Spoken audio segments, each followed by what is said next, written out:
السلام عليكم ورحمة الله وبركاته.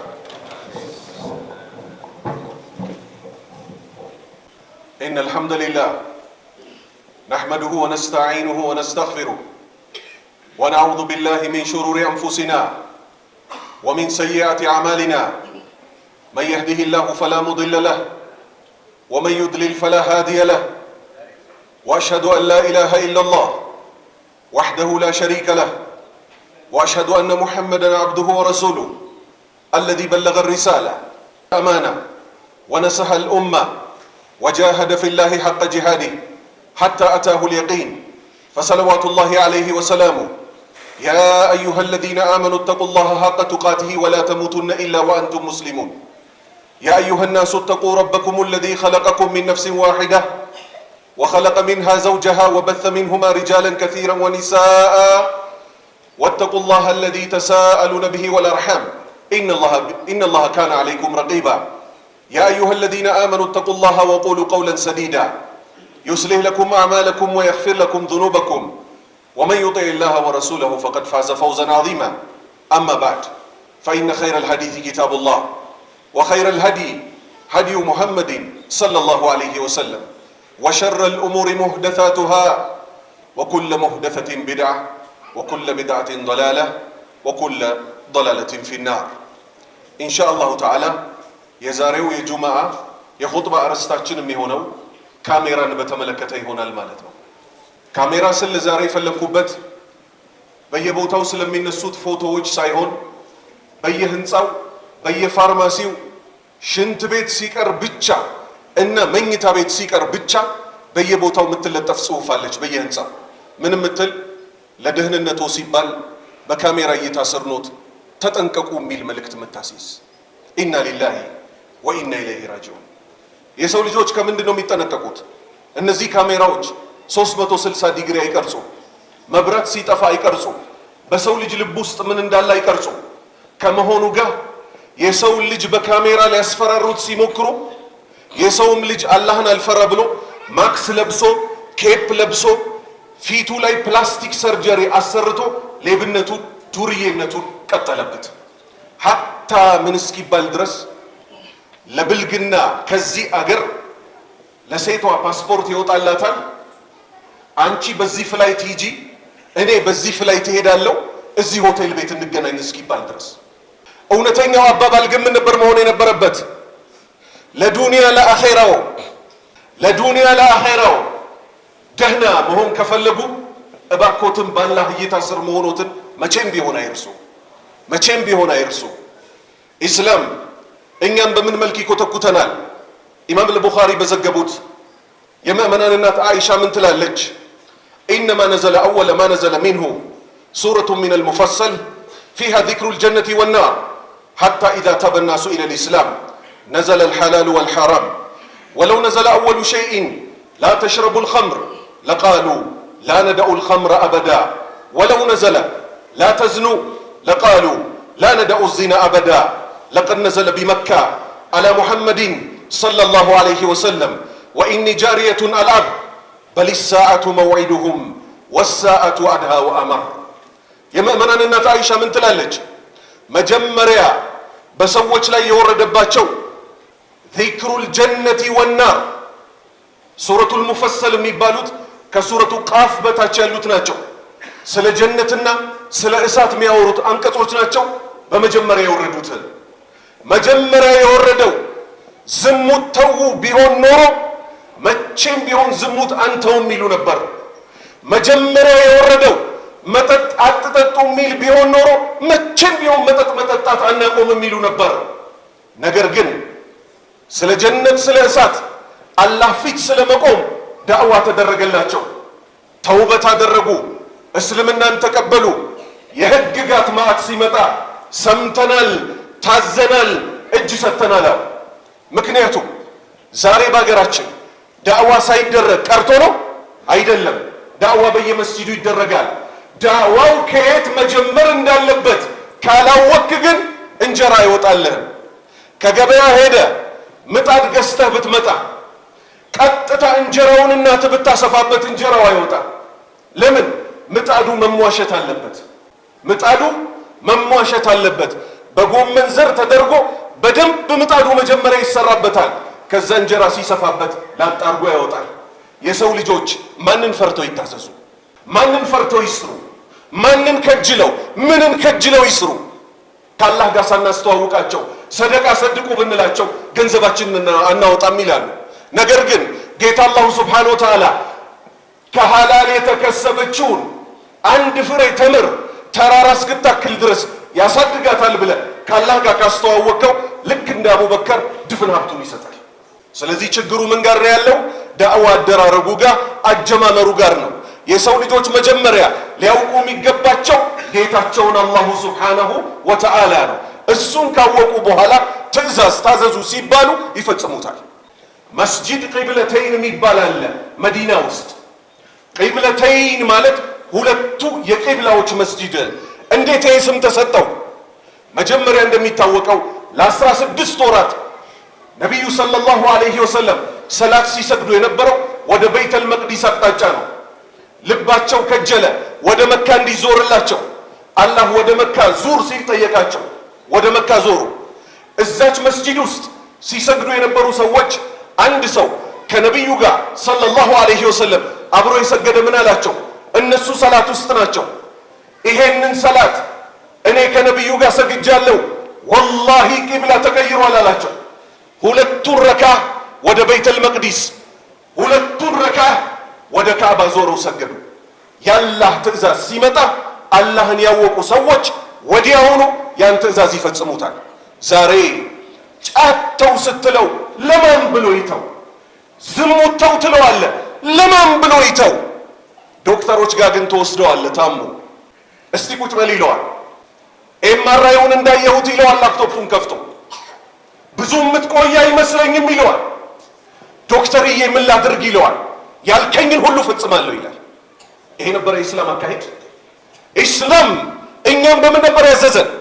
ነቢዩ ሰለላሁ ዐለይሂ ወሰለም የአደም ልጅ ታፋውን አያንቀሳቅስም ስለ 4 ነገር ሳይጠየቅ፣ ገንዘቡን በምን እንደሰበሰበ፣ ወጣትነቱን በምን እንዳሳለፈ፣ ሰውነቱን በምን እንደበላው እንደጨረሰው።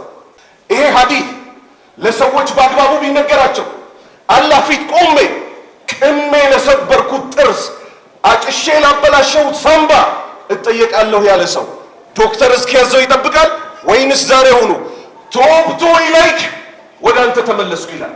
ስለዚህ ችግሩ የት ጋር ነው? እኛ አላህን በሚገባ አለመተዋወቃችን ጋር። ከዛ አይሻ ምን አለች? ሰዎች ላይ እኮ ሲወርድባቸው ነቢዩ ላይ ሲወርድባቸው የነበረው እኔ ልጅ እያለሁ በመካ ከተማ በሊሳአቱ መውዒዱሁም ወሳአቱ አድሃ ወአመር። በሊሳአቱ እቺ ቅያማ የተባለችው ጉዳይ መውዒዱሁም የተቀጠሩባት እኮ ናት። ምን የምንሆንበት ቀን ነው ያ ቀን? የውመ ቱብለ ሰራኢር፣ በልባችን የያዝነው ሁሉ ብርግድግድ ተደርጎ ያለማንም አስተርጓሚ ራቁታችንን በባዶ እግር ዓለማቱ ጌታ አላህ ፊት ቆመን ለጉርምስና ከደረስንባት ቀን አንስቶ እስከ ሞትንባት ቀን ድረስ ሂሳብ ይሰራል። አስጨናቂው ቀን ወሰዓቱ አድሃ ወአመር። እቺ ቅያማ እኮ በጣም ከባድና መራር ናት። እነዚህ አንቀጾች የሷሃባዎችን ህይወት ለወጡ። መጠጥ እንደሚታወቀው አንድ ጊዜ መጠጣት የለመዱ ሰዎች ሱሱ ያስቀምጣቸዋል እንዴ? አያስቀምጣቸው። ሱሱ አያስቀምጣቸው። ለምን? ደምን ስለሚደባለቅ ሱስ ይሆናል። ሷሃባዎች እንዴት መጠጥን ተዉት? እስልምናን ተቀብለው ነገር ግን መጠጥ ይጠጡ ነበር። የአላህ ትዕዛዝ ወረደ። የአላህ ትዕዛዝ ሲወርድ በሰዓቷ የጠጧት ሰዎች ከነ ስሜት ላይ ከመሆናቸው ጋር ነገር ግን አላህን ስለሚያውቁት እያሉ ጣታቸውን እየከተቱ የውስጣቸውን አራግፈው አወጡት።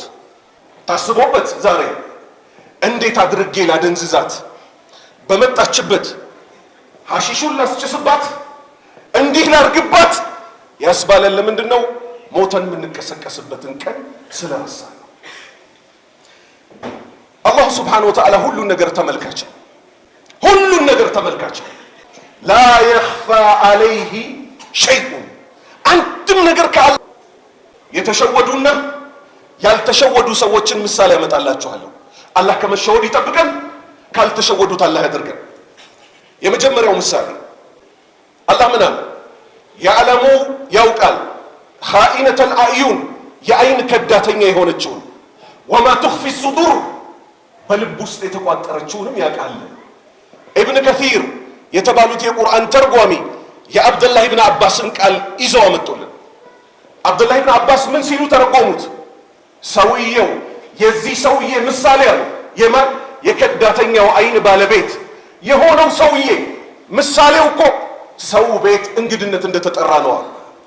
ሴት ልጅ አለች ምታልፍ በዛ በኩል የሰዎቹ ልጅ። የልጅቷ ቤተሰቦች ሲያዩት አይኑን ይሰብራል። የልጅቷ ቤተሰቦች ሳያዩት አይኑን ወርውሮ ያያታል። በአይኑ ከዳ እንግድነት የጠሩትን ሰዎች። አብዱላህ ብን አባስ ምን አሉ? ቀጠሉና ሀታ ምን እስኪመኝ ድረስ አሉ ልጅቷን ራቁቷን አግኝቶ ሊገናኛት እስኪመኝ ድረስ መላለሰው በዚህ በከዳተኛ አይኑ። አላህም የዚህን ከዳተኛ ሰውዬ የውስጥ ልቡን ተመለከተበታል። የውስጥ ልቡን ተመለከተበት። የተቸገርነው እዚህ ላይ ነው ወንድምና እህቶቼ፣ የተቸገርነው እቺን ማስተካከል ላይ ነው። አገር ውስጥ ሌላ ሰው፣ ከከተማ ውጭ ሌላ ሰው መንታው አይ እሱን የሚመስል ሰው ነው እሱ አይደለም ይሉልናል ሰዎች። ለኛ ሲያውሉልን ዑዝር ሲሰጡን እዚህ ሰፈር ጨዋ መሳይ እዛ ሰፈር ሌላ ሰው ይሆን ስናስቸግር አይ እሱን የሚመስል ሰው አይቼ እንጂ እሱማ በፍጹም ሊሆን አይችልም ይሉልናል። እኛው ራሳችን ሁለት ሶስት ይሆን እናስቸግራለን። ሁለተኛ በኒ እስራኤሎች ሱረቱል በቀራ ተብላ የተጠራችበት በምን ምክንያት ነው? በእነዚህ ሰዎች ታሪክ ነው። የገዛ ዘመዳቸውን ገደሉት። ገድለውት ሲያበቁ ምን አሉ? ሙሳ ሆይ ገዳዩ ይውጣልናል። ገዳይ ራሳቸው ናቸው። አላህ ያሳያችሁ። በዛ ዘመን ካሜራ አልነበረ ማለት የገደሉት ራሳቸው ናቸው። ምን ለማድረግ ፈልገው? የዘመዳቸውን ውርስ ለመብላት። ውስጥ አዋቂው አላህ ምን አላቸው? ወኢዝ ቀተልቱም ነፍስን በገደላችሁ ጊዜ ፈዳረዕቱም ፊሃ አታፍሩም ደግሞ ገዳዩ ይውጣልን እያላችሁ ትከራከራላችሁ አለ። ወላሁ አላህ ግን ሙኽሪጁን አውጪ እኮ ነው ማ ኩንቱም ተክቱሙን በልባችሁ ውስጥ የደበቃችሁትን እኮ ዝርግፍ አድርጎ የሚያወጣ ነው። እንዴት አድርጎ አወጣው? ላሟ ተፈለገች፣ አምጡ ተባሉ። ገዳይ ይውጣልን ሲሉ አላህ ጉል ያወረደባቸው። ሙሳን ነቢይ እንደሆነ ያውቃል። ያጎታችን ገዳይ ይውጣሉ። አላህ ምን አለ? ላምረዱ በላቸው አለ። ላምረዱ ብሏቸዋል ጌታችሁ ሲላቸው ታሾፍብናለህ እንዴ ያሉት። እሱ ምን አለ? ኢኒ አዑዙ ቢላህ አን አኩነ ሚነል ጃሂሊን መሀይም ከመሆን በአላህ እጠበቃለሁ አለ። እረዱ ተባሉ። በስጋው ሬሳው ቸብ ሲደረግ እሱ ዘመዴን የገደለኝ ብሎ መልሶ ሞተ። ተሸወዱ አልተሸወዱ? ድሮን ነው እንጂ መጥኖ መደቆስ አሁን ምን ያደርጋል? ድስት ጥዶ ማልቀስ። ጌታ አላሁ ስብሓነሁ ወተዓላ እዚህ ምድር ላይ እንኳን ዝም ቢለን የሚቀጥለው ዓለም ላይ ዝም ይላል? አበደን። ነቢዩ ሰለላሁ ዐለይሂ ወሰለም ምን አሉ? ቀንድ ያላትን ከብት ቀንድ የሌላት ወግታ ከነበር የቂያማ ቀን መጀመሪያ የሰው ልጆች ላይ ፍርድ ከመሰጠቱ በፊት ቀንድ የሌላት ቀንድ ይደረግላትና ቀንድ የነበራትን ትወጋለች። ከዛ አፈር ሆኑ ይባላሉ። ፈማ ባሉክ ቢልኢንሳን አለዚ አክረመሁ ላህ አላህ ክብሮ የፈጠረውን ሰው መግደል ምን ይሉታል? መዝረፍ ምን ይሉታል? መበደል ምን ይሉታል?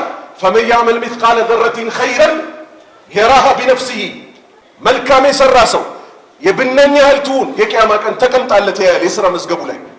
ወመን ያዕመል ሚስቃለ ዘረቲን ሸረን የራሃ መጥፎም የሰራ ሰው ልክ እንደዚሁ ያያታል። ያልተሸወዱትስ በዑመር ኢብኑል ኸጣብ ዘመን ዑመር አሚረል ሙእሚኒን በነበረበት ዘመን ሚሸጥ ወተት ውስጥ ውሃ እንዳትደበልቁ የሚል ትዕዛዝ አስተላለፈ። እደግመዋለሁ፣ የምትሸጡት ወተት ውስጥ ውሃ እንዳትደበልቁበት። የእናንተ ስራ ወተት መሸጥ ከሆነ ወተቷን ያለባችኋትን ብቻ አቅርቡ። ማታ ማታ እሱ ምን ያደርጋል? በሚያስተዳድራቸው ህዝቦች አካባቢ ይዞራል። ቤት ውስጥ አንድ እናት ልጇን ታሳልባለች። ምን አለቻት? ውሃ ደብልቂበት አለቻት። የልጅ መልስ ምን ሆነ? አሚረል ሙእሚኒን ዑመር ኢብኑል ኸጣብ ከልክሏል። የእናት መልስ ምን ሆነ? ዑመር አያየንም። የልጅ መልስ ምን ሆነ? የዑመር ጌታ ያየናል። የዑመር ጌታ ያየናል። ተመልከቱ። እሺ ሽልማቷስ ምን ሆነ? ሽልማቷን መነጋገር ግድ ይላል። አላህ ውድ ባሪያዎቹ ፊ ዱንያ ወልአኺራ ሽልማት አስቀምጦላቸዋል። ምን ሆነ የዚች ልጅ ሽልማት? ዛሬ እህቶቻችን አላህ ይመልሳቸው ጥብቅ ያለ ልብስ ለብሰው ከፊቱ ቅድ ይውጣለት ወይ ከኋላ ጭራሽ ደግሞ ምንም ይላመጡ እስላማዊ ጥፍር የሚባል አመጡ። ኢና ሊላሂ ወኢና ኢለይሂ ራጂዑን። አንድ ነገር ከፊቱ ኢስላማዊ የሚል ከመጣበት ኢስላማዊ እንዳልሆነ ወቅ። ነቢዩ ሙሐመድ ሰለላሁ ዐለይሂ ወሰለም ከ40 ቀን በላይ ጥፍራችሁ እንዳያድግ ብለው ሲያበቁ እስላማዊ ጥፍር ምንድን ነው ብለን ስንጠይቃቸው ምን አሉ? ለሰላት ሲሆን እናወልቀዋለን አሉ። ኤክስትራ ኔል እንደሚባለው እዛው የሚጣበቅ አይደለም አሉ። እንደ በኒ እስራኤሎች አላህን ሊሸውዱት ማለት ነው። ኡድኹሉ ፊ ሲልሚ ከፈተን ወደ አላህ ዲን ጠቅልል ብላችሁ ግቡ እንጂ የተባልነው ሌላ ተባልን? የአላህ ባሪያዎች አልተባልንም። የዚች ውድ ሴት ሽልማቷ ምን ሆነ? መልኳን አላየ ዑመር። የማልጅ ናት ሚለውን አላየ። የሰማይ የምድርን ጌታ አላህን የፈራችውን ልጅ የገዛ ልጁን ልኮ ምን አለ? እዚህ ቤት ያለችዋን ልጅ አግባት አለ። ከሷ የልጅ ልጅ ማን ተወለደ? የታቢዕዮች ሁሉ አለቃ ዑመር አብዱልአዚዝ ተወለደ ረሂመሁላህ። ሀከዛ ዳኢመን ወመን የተቂላህ የጅዐል ለሁ መኽረጀን። አላህን የፈራ ሰው አላህ ከመከራው ሁሉ መውጫ ያደርግለታል። ዛሬስ አላህ ይመልሰንና እቺን መሰረት ያዙልኝ ወንድምና እህቶቼ። ወንጀል ማሰቢያን ይዘጋል። እደግመዋለሁ፣ የተዘፈቅንበት ወንጀል መልካሙን በመልካም መጥፎውን በመጥፎ እንዳናይ ያደርገናል። ምሳሌ አባባ ይኸው እዚህ አጠገብ ያሉ አላህ ይጠብቃቸው። እኔም እሳቸው ያናገርናት ልጅ አለች። የዛሬ 3 ዓመት መክሬያታለሁ። በማይሆን አለባበስ ስትወጣ በእንዲህ አይነት አለባበስ የሚወጡ ሴቶች ከ500 ዓመት በፊት ሽታዋ የሚሸተተውን ጀነት አያሸቱትም ብያታለሁ። ሐዲቱን ሰምተዋለች። ልብ በሉ። በአመቱ መልሼ ያገኘኋት ብሶባት አስታወስሽኝ አልኳት። አዎ አስታወስኩ። ምን መክሬሽ ነበር? ከ500 ዓመት በፊት ሽታዋ የማይሸተተውን ጀነት ይሄን አለባበስ የለበሱ ሰዎች አይገቧትም ብለህ የነቢዩን ሐዲት ነግረኸኛል። እና እህቴ እንዴት በረታሽበት አልኳት። እንዴት ቀጠልሽበት? ከዛ ጥያቄ ጠየቅኳት። በዚህ አለባበስሽ አላህም ፈሪ ሆኖ በትዳር ሚንከባከብሽ ሰው ነው የሚመጣው ወይስ ተጫውቶብሽ መሄድ አልኳት። ምን ጥርጥር አለው ተጫውቶብኝ መሄድ ነው እንጂ የሚመጣው አለች። ኢና ሊላሂ ወኢና ኢለይሂ ራጂዑን። አያችሁ ወንጀል፣ አያችሁ ወንጀል ምን ያህል ልብ እንደሚዘጋ። አላህ ምን ብሎ ሲያበቃ የሁሉ በይነል መርኢ ወቀልቢህ፣ በሰውየውና በልቡ መካከል ይጋርድበታል አለ። ይሁት ልቤ ለሰውነቴ ምን ቅርብ እንደለው አንገት ብቻ ናት አይደል? ወንጀል ስንሰራ ግን በልብ መመልከቻችንና በአእምሯችን መካከል አለመናበብ እንዲኖር ያደርጋል። ስለዚህ ምን እናደርግ? ነቱብ ኢለላህ፣ ወደ አላህ እንመለስ። ብቸኛ የሚያዋጣው መንገድ ወደ አላህ መመለስ ነው። አቁሉ ማ ተስማዑ ወአስተግፊሩላህ ሊ ወለኩም ሚን ኩሊ ዘንቢን ፈስተግፊሩሁ ኢነሁ ሁወል ገፉሩ ረሒም።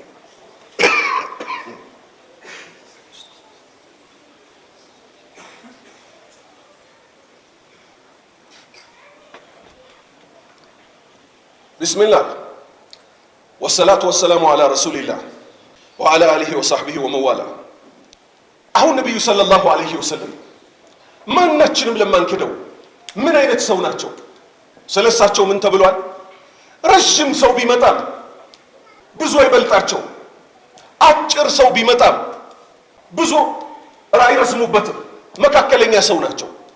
ታዲያ እኚህ ሰውዬ ከምን ቢጀምሩ ነው ከድንጋይ በላይ ልቦቻቸው የደረቁ የነበሩት ሰዎች ለጀነት እጩ እንዲሆኑ ያደረጉት?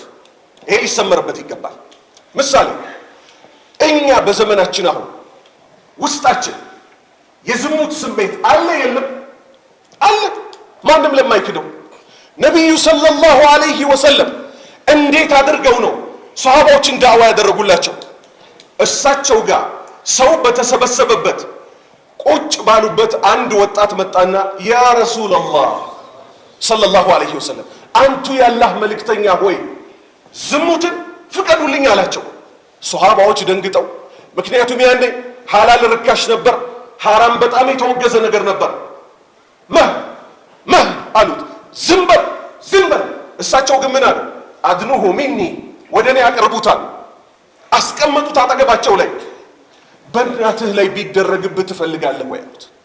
አልፈልግም አለ። ሰዎችም እኮ በእናቶቻቸው ላይ እንዲደረግባቸው አይፈልጉም።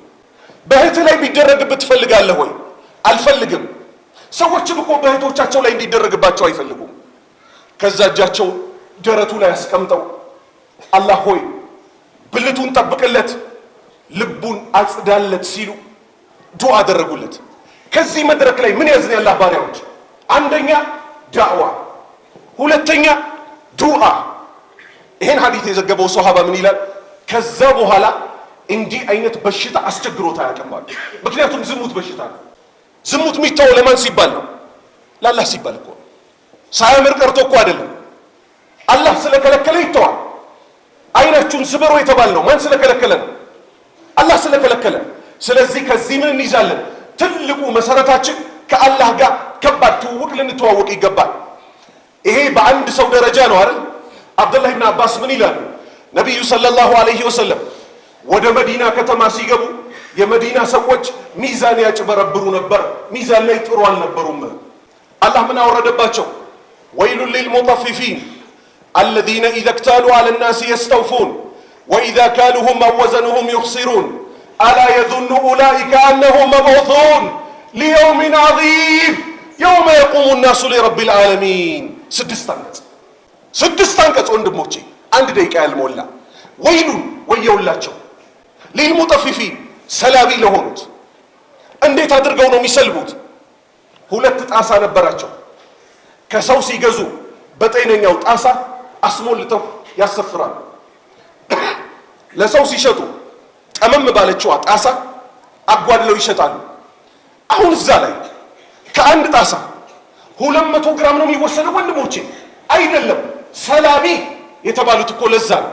ትንሽ ነገር ነው የሚሰርቁት እነሱ እንጂ ማን አያውቅም? ገዢው አያውቅም። ማን ግን ያውቃል? አራህማን ያውቃል። የውስጥ የሚያውቀው ጌታ ስላወቀባቸው ምን አለ? ወየውላቸው የጀሃነም ሸለቆ አለላቸው ሊልሙጠፊፊን ሚዛን የሚሰልቡ የሆኑ ሰዎች። ልብ በሉ፣ ይሄን ነገር ከባለሱቅ ጋር ብቻ እንዳናያይዘው በማንኛውም የህይወት ክፍላችን ይገባል። የነዚህ የስድስት አንቀጾች ጭብጣቸው ምንድነው? በራስህ ላይ እንዲደረግብህ ማትፈልገውን ነገር በሰዎች ላይ አታድርግ የሚል ጠቅለል ያለ የነብዩ መልእክት ነው። በራስህ ላይ እንዲደረግብህ ማትፈልገውን ነገር በማን ላይ አታድርግ? በሰዎች ላይ አታድርግ። አላህ ምን አለ? አለዚነ ኢዘ ክታሉ ዐለ ናሲ አይ ሚነ ናሲ የስተውፉን ከሰው ሲያሰፍሩ ያስሞላሉ። ወኢዛ ካሉሁም አው ወዘኑሁም ለሰው ደግሞ ሲሰፍሩ ወይ ሲመዝኑ ዩኽሲሩ ያጓድላሉ አለ። በሽታቸውን ከነገራቸው በኋላ ምን ሚል ምክር ሰጣቸው? አላ የዙኑ አይ አላረጋገጡ ምንን አላረጋገጡ? አነሁም መብዑሱን ሞተው እንደሚቀሰቀሱ ግን አላረጋገጡ። ምክንያቱም ሞተው እንደሚቀሰቀስ ያወቀ ሰው፣ ሂሳብ እንዳለ ያወቀ ሰው እንዲህ አይነት ተልካሻ ስራ ውስጥ አይገባም። መቼ ነው የሚቀሰቀሱት? ሊየውሚን ለዛ ቀን አልዓዚም ታላቅ ለተባለው ቀን። አባታችን አደም ምን ሲሉ የጠቀሱት ቀን? አማልዱን ሲባሉ እኔ አይደለሁ ወይ ከጀነት ያስባረርኳችሁ? ጌታ ያላህ እኮ አሉ። ከዚህ በፊት ተቆጥቶ የማያውቀውን ቁጣ፣ ለወደፊት ማይቆጣውን ቁጣ ዛሬ ተቆጥቷል ያሉበት ቀን። የውመ የቁሙ ናሱ ሊረቢል ዓለሚን የሰው ልጆች በጠቅላላ ለዓለማቱ ጌታ ራቁታቸውን በባዶ እግር ሳይገረዙ በሚቆሙበት ቀን።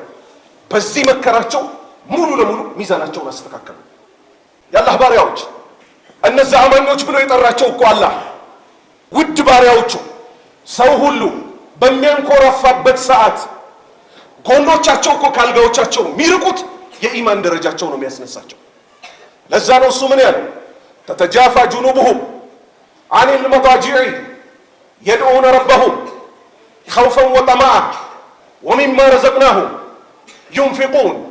እነዚያ ጎኖቻቸው ከአልጋዎቻቸው በሌሊቱ ሰዓት ሚርቁት ጌታቸውን ተነስተው የሚለምኑት ፈርተውትና ከጅለውት በቀኑ ክፍለ ጊዜ ገንዘባቸው የሚሰጡት ፈላ ተዕለሙ ነፍሱን አለ ያቺ ነፍስ እኮ አታውቅም በዚህ ስራ የተገለጸችው ማ ኡኽፊየ ለሁም ለነሱ የተደበቀላቸው ሚን ቁረቲ አዩኒን ጀነት ውስጥ ልዩ ከሆነ ስጦታ እኮ ተቀምጦላቸዋል አለ።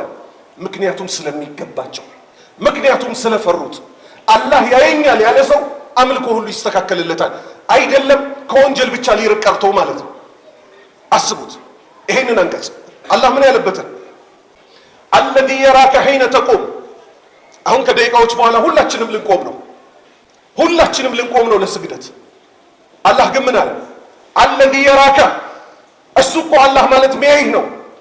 ሒነ ተቁም ሊሶላት ለስግደት በቆምክበት ሰዓት አቋቋምህ ያምራል አያምርም?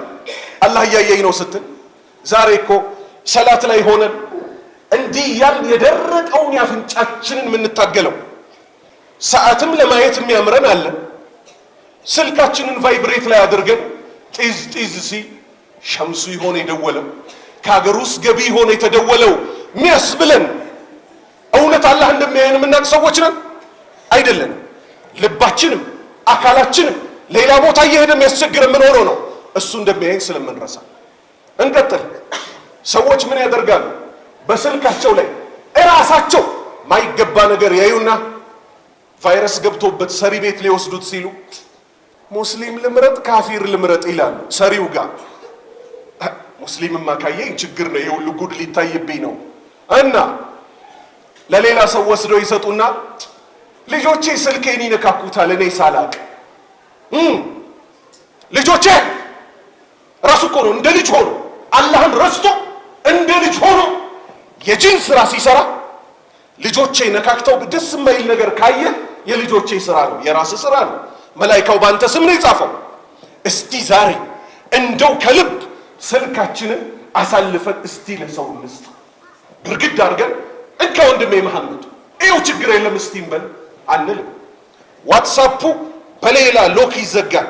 ጌም በሚመስልን ሰውየው ብቻ ነው የሚያውቀው፣ ወላ ሚስቱ ወላ ልጆቹ አያውቁትም። ቴሌግራሙ በሌላ ጋለሪው በሌላ ሰውየው ጌም እየተጫወተ ነው ስትል እየዘጋው ነው። ለምን? ውስጡ ምን ስላለ? ልዩ የሆነ የቁርአን አንቀጽ ስላለ አይደለም፣ ወንጀል ስላለ። ነገር ግን የውመ ቱብለ ሰራኢር የልብ ሁሉ ፍንክል ተደርጎ መሬት በምትናገርበት ቀን ምን ይውጣናል ወንድሞቼ?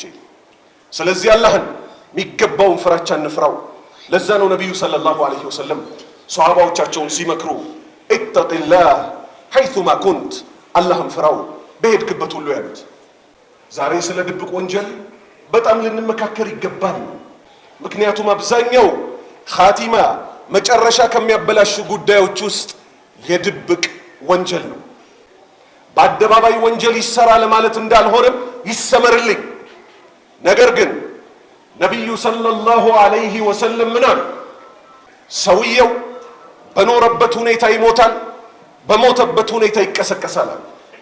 ተደብቀህ ሁሌ ልምድ አድርገህ አላህን ስታምጽ ከኖርክ ያ ጌታ ነገ ያዋርድሃል። ይሄን ከሌላ ስትሻገር የሰው ልጅ ማለት መላኢካ ወንጀል ማይሰራ ማለት አይደለም። ነገር ግን ወንጀልህን እየተሳሰብክ ከስር ከስር የምታለቅስላት ከሆነ ደግሞ ከሌላውን ልትሻገር ስትል እሱ ራሱ ያዝንልሃል። ዛሬ የተቸገርነው ወጣቶች ቁም ነገር አድርገው ይዘውታል። ማይሸወደውን ጌታ ለመሸወድ መሞከር። የአንድ ሰው ምሳሌ አንስቼ አቆማለሁ። አላህ ኻቲማችንን ከመበላሸት ይጠብቃል። የልጁን ሬሳ የከደመው ሰውዬ ነው እያለቀሰ የሚያወራው። ምን ሲል ልጁ ክፍሉን ዘግቶ ሪሞቱን በእጁ ይዞታል። ያን ብልግና ፊልም እያየ በዩቲዩብ የሚታዩ በቴሌቪዥን የሚወርዱ ፊልሞች አሉ። ያን ብልግና ፊልም እያየ መለኩል መውት መጥቶ ለቀም አድርጎ ይወስደዋል። ሬሳ በሰዓቱ ካልተከደመ ምን ይሆናል? ይደርቃል፣ አጥንት ይሆናል አይደል? ቤተሰብ በሩን በርግዶ ሲገባ ልጃችንን ብለው ደርቋል። ሪሞቱን እንደያዘው እዛው ደርቋል። ሰውየው እያለቀሰ ምን ይላል? ቤተሰቦች ተጸይፈው ከብዷቸው አለ ጣቶቹን ስብር ስብር ስብር እያደረኩ ሪሞቱን አላቀቁታል። አሰባችሁት? በዚህ መልክ መቀስቀስ አላፊት። ምክንያቱም ነቢዩ ምን ብለዋል ሰለላሁ ዐለይሂ ወሰለም? በኖራችሁበት ሁኔታ ትሞታላችሁ። ሌላ ሰዎች ብልግና ፊልም ሳያዩ ቀርተው ነው አይደለም፣ ሲያዩ ቶሎ ደንገጥ እያሉ ይቶብታሉ። አልቶብት ያሉትን ግን ንስሐ አልገባ ያሉት መጨረሻቸው በዚህ መልክ ይበላሻል። አላህ መጨረሻችንን ያሳምርልን። አላህን ሁሉ ቦታ ከሚፈሩት ሰዎች ያደርገን። ሱብሓነ ረቢከ ረቢል ዒዘቲ ዐማ የሲፉን ወሰላሙን ዐለል ሙርሰሊን ወልሐምዱሊላሂ ረቢል ዓለሚን ወአቂሚስ ሰላም።